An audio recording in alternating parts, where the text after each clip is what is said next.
it is still very true today. We continue to believe that a diplomatic resolution is achievable because we continue to believe that no one truly wants a full-scale war between Lebanon and Israel, especially not the Lebanese people and the Israeli people.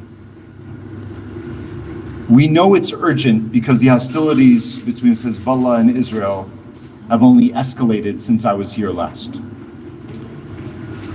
Speaker Berry and I had a good conversation about the situation in Lebanon and the need to escalate tensions across the blue line and across the region. President Biden has been working tirelessly to do exactly that, including through an immediate ceasefire and hostage release deal. And he's asked me to come back to Lebanon ahead of the renewed talks this week.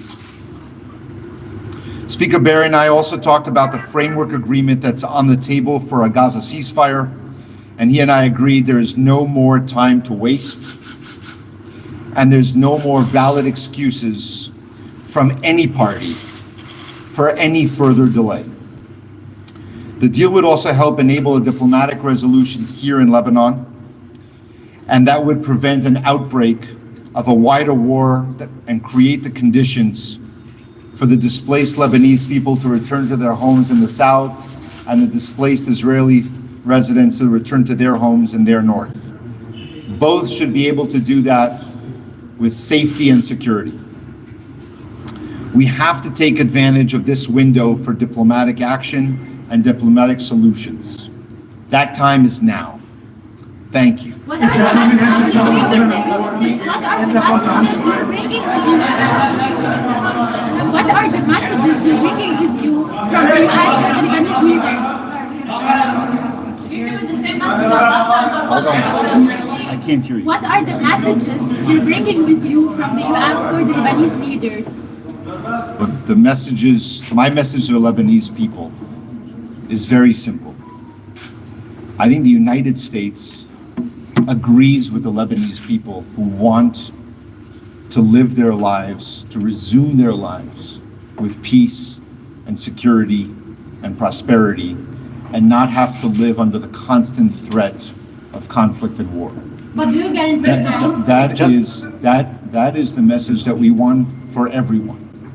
This region has now suffered enough, and the more time goes by of escalated tensions, the more time goes by of daily conflict, the more the odds and the chances go up for accidents, for mistakes, for inadvertent targets to be hit that could easily cause escalation that gets out of control.